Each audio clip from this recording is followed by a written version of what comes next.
ഇരിക്കുന്നതെല്ലാം കൂടെ 10 ലക്ഷം രൂപയുടെ സാധനങ്ങൾ കാണും. ആഡിയോ കാസറ്റ് എല്ലാം 6 ലക്ഷം പാട്ടുകൾ കാണും. MP3 മാത്രം 6 ലക്ഷം കാണും. പിന്നെ കാസറ്റ് ഇതുപോലെ പിന്നെ ഇപ്പോൾ ഇവിടെയും വെക്കാത്തവരെ ചാക്കണങ്ങനെ കൊണ്ട് വീട്ടിലും പണ്ട് കെട്ടിയിട്ടിരിക്കുക. എന്നോട് ഈ ആൾക്കാർ വന്ന് ചോദിക്കാൻ കാസറ്റ് അവിടെ കെട്ടിയിട്ടിരിക്കല്ലോ ഈ കണ്ടത്തിലേ ഈ കിളികൾ കൊത്താതിരിക്കാനും വേണ്ടി. നമസ്കാരം. നമ്മളെപ്പോഴും ഒരു കാലഘട്ടത്തിനെ നിർണ്ണയിക്കുന്നത് എന്തെങ്കിലും ഒരു സംഭവത്തിൻ്റെ അടിസ്ഥാനത്തിലായിരിക്കും.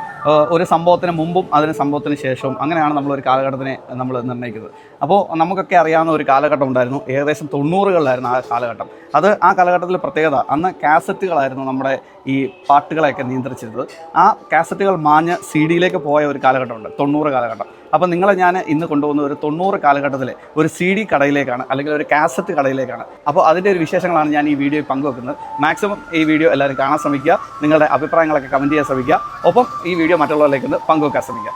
അപ്പോൾ നമുക്ക് വീഡിയോയിലേക്ക് പോകാം. 90ൻ്റെ അവസാന ഘട്ടത്തിൽ ഇറങ്ങിയ സിനിമയാണ് ആറാം തമ്പുരാനും അയാൾ കഥ എഴുതുകയാണ് എന്നതൊക്കെ.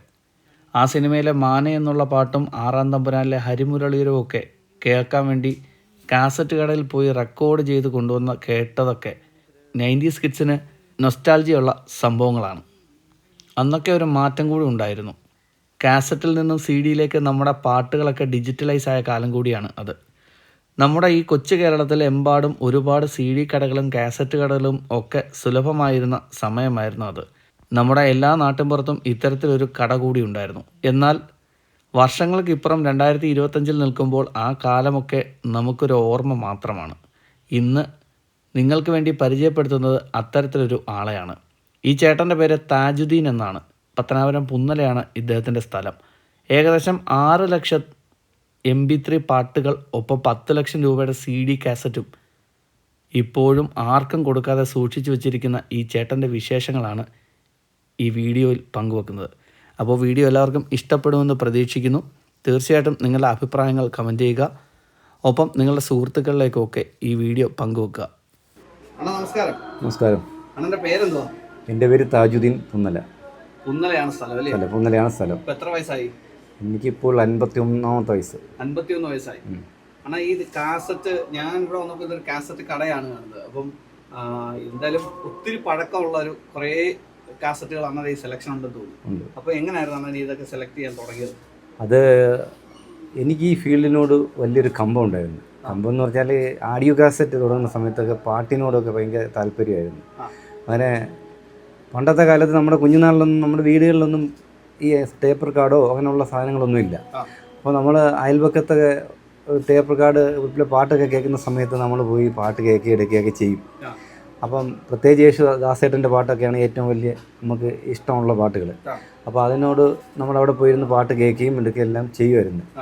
പിന്നെ അങ്ങനെ ആഡിയോ കാസറ്റൊക്കെ ഇറങ്ങുന്ന സമയത്ത് നമ്മൾ പൈസ ഒക്കെ ശേഖരിച്ച് ഈ ആ ഒരു കാസറ്റുകൾ വാങ്ങിച്ചു കഴിഞ്ഞാൽ അത് ഇട്ട് കേൾക്കാൻ സെറ്റ് നമ്മുടെ ഇല്ല. അപ്പോൾ എന്തായാലും കേട്ടില്ലെങ്കിലും കുഴപ്പമില്ല, നമ്മൾ ഈ അവരെ ഫോട്ടോ കാണാമല്ലോ എന്നും പറഞ്ഞുകൊണ്ട് നമ്മൾ കാസറ്റുകളൊക്കെ ശേഖരിച്ച് വയ്ക്കുമായിരുന്നു.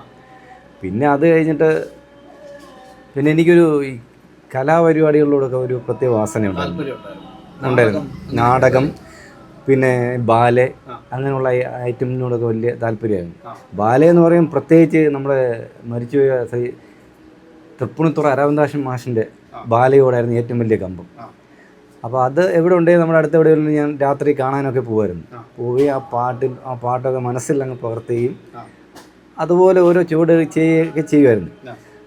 അങ്ങനെ അതിലെ പാട്ടുകളൊക്കെ പിന്നെ നമ്മൾ അതിൻ്റെ കാസറ്റൊക്കെ ഇറങ്ങി അതും വാങ്ങിച്ചിട്ട് നമ്മളിവിടെ കുറേ പിള്ളേരെയൊക്കെ സംഘടിപ്പിച്ച് ആ പാട്ടും ഒക്കെ നമ്മൾ തയ്യാറാക്കുകയും പഠിപ്പിക്കുകയും സ്റ്റേജുകളിൽ അവതരിപ്പിക്കുകയും അങ്ങനെ നല്ല രീതിയിൽ നടന്നത്.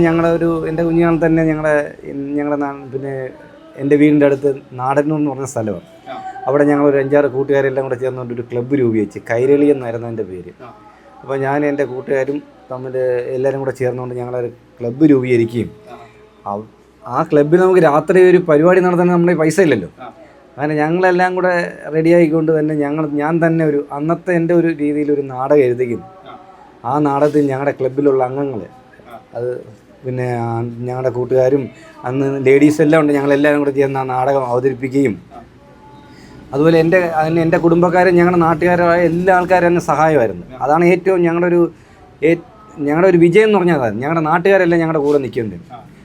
അതുവരെ നിന്നില്ലെങ്കിലും ആ പരിപാടി സമയത്ത് ഇവരെല്ലാം ഞങ്ങളോട് ഒറ്റക്കെട്ടാണ്. അപ്പോൾ ഈ പൈസ പിരിക്കാനായാലും ക്ലബിലെ പരിപാടി വാർഷികം നടത്താനായാലും എടുക്കാനെല്ലാം നല്ല രീതിയിൽ എല്ലാവരും മുന്നോട്ട്. എൻ്റെ സഹോദരങ്ങളുണ്ട്, അത് എൻ്റെ കൂട്ടുകാരുണ്ട്. പിന്നെ അന്നൊക്കെ എനിക്ക് ഏറ്റവും വലിയ ധൈര്യം എന്ന് പറഞ്ഞാൽ എൻ്റെ അമ്മയാണ്. എൻ്റെ അമ്മയാണ് എനിക്ക് ഏറ്റവും വലിയ ധൈര്യം തന്നിരുന്നത്. ഈ പരിപാടിക്കെല്ലാം പോകുന്നതിനും ഈ പരിപാടിയൊക്കെ അവതരിപ്പിക്കുന്നതിനെല്ലാം എൻ്റെ അമ്മയുടെ അനുഗ്രഹം ഉണ്ടായിരുന്നു. അതുകൊണ്ടാണ് ഇതിലോട് താല്പര്യം വന്നത്.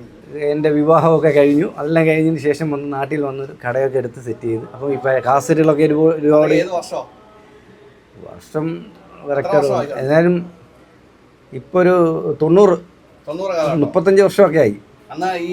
അല്ല 28. അതായത് ഞാൻ കട തുടങ്ങിയിട്ട് ഒരു 2 മാസം കഴിയുമ്പോൾ വീഡിയോ കാസറ്റ് നിന്ന് ആ ഒരു കാലഘട്ടം. അതായത് 28 വർഷം. പിന്നെ CD ആയിരുന്നു. പിന്നെ CD-കൾ ശരിക്കും ഇതുപോലെ പുതിയ കാസറ്റിനേക്കാളും ഞാൻ ഏറ്റവും കൂടുതൽ സത്യം മാഷിൻ്റെ, ജയൻ്റെ, പ്രേം നസീറിൻ്റെ അങ്ങനെയുള്ളവരുടെയൊക്കെ കാസറ്റുകൾ വാങ്ങി ശേഖരിക്കും. ഇപ്പോഴും ആ കാസറ്റിൽ ഞാൻ ഇവിടെ ഇരിക്കുകയാണ്. ഒരു കാരണവശാലും വിൽക്കത്തുമില്ല. ഇവിടെ ഇരിക്കുന്നതിൽ കൂട്ടുകൂടും. ഓടയിൽ നിന്ന് അതുപോലെ ഈ സത്യമാഷിൻ്റെ പടങ്ങൾ ഒരുപാടുണ്ട്. അതുപോലെ ഉണ്ട്. അതുപോലെ പിന്നെ മമ്മൂക്കയുടെ അനുഭവങ്ങൾ പാളിച്ചെന്ന ആദ്യ സിനിമ, അതും നമ്മൾ ആദ്യമായിട്ട് അഭിനയിച്ച തോണിക്കാരനായിട്ട് അഭിനയിച്ച ആ ഒരു കാസറ്റ് അതും നമ്മളിവിടെ ഇരിക്കുന്നുണ്ട്. അതെല്ലാം നമ്മൾ സൂക്ഷിച്ച് വെച്ചിരിക്കുകയാണ്. അത് ഇപ്പോഴും ഒരുപാട് പേര് വന്നിട്ടുണ്ട്, ഒരുപാട് പേര്. ഞാൻ കാസറ്റ് കാണിക്കാൻ വിൽക്കില്ലെന്ന്. അതുപോലെ ചാനലുകാരും വരും. ഞാൻ പറയും കാസറ്റ് തരത്തില്ല, എനിക്ക് എന്ത് വേണമെങ്കിലും തരാം, പക്ഷേ കാസറ്റ് ഞാൻ തരത്തില്ല, കാസറ്റ് ഞാൻ കൊടുക്കത്തില്ല. അപ്പോൾ ഇതെല്ലാം ഈ കാലഘട്ടം മാറുമല്ലോ എന്ന് ഞാൻ പറയും. കാലഘട്ടം മാറിയാൽ ഇനി വരുന്ന പിള്ളേർക്കേ ഈ CD എന്ന് പറഞ്ഞാൽ അവർ ഇതെന്തോ ഇതൊക്കെ ഇരിക്കുന്നതെന്നല്ലേ ചോദിക്കുന്നുള്ളൂ. അല്ല, അവരോട് ചോദിച്ചാൽ ജയനാരാ അല്ലെങ്കിൽ പ്രേം നസീർ ആരാ, സത്യമാഷ് ആരാ, ഇവരൊക്കെ ആരാന്ന് വെച്ചാൽ അവർക്കൊരു ഇതില്ല. അപ്പോൾ അങ്ങനെ നമ്മളവരെ ഇപ്പോഴും സൂക്ഷിക്കുകയും എടുക്കുകയും ചെയ്യുകയാണ്. ഈ കട യഥാർത്ഥത്തിൽ ഇതിനു വേണ്ടി ഈ കട ഞാൻ വാടക കൊടുത്ത് വെച്ചിരിക്കുന്നു. പിന്നെ അതിൻ്റെ പേരിലൊരു ഇതില്ല. അപ്പോൾ ഇത് വേറെ എന്തെങ്കിലും തുടങ്ങിയൊക്കെ ചെയ്യായിരുന്നു. പക്ഷേ എനിക്കിതിനോടുള്ളൊരു കമ്പം കാരണം മനസ്സ് സമ്മതിക്കുന്നില്ല. ഒരു കാസറ്റ് മാറിയാൽ പോലും ജീവിതാവസാനം വരെ അങ്ങനെയാണ്. അത് പറ്റത്തില്ല, വാടകയ്ക്ക് ഇരിക്കില്ലേ, അവരിപ്പോൾ ഇറങ്ങാൻ പറയുമ്പോൾ നമ്മളറിയാം. എന്നാലും പക്ഷേ ഈ കാട ഇനിയിപ്പോൾ ഇവിടുന്ന് മാറി നമ്മൾ എവിടെയെങ്കിലും പോയാലും ഇതുപോലെ നമ്മൾ സൂക്ഷിക്കും.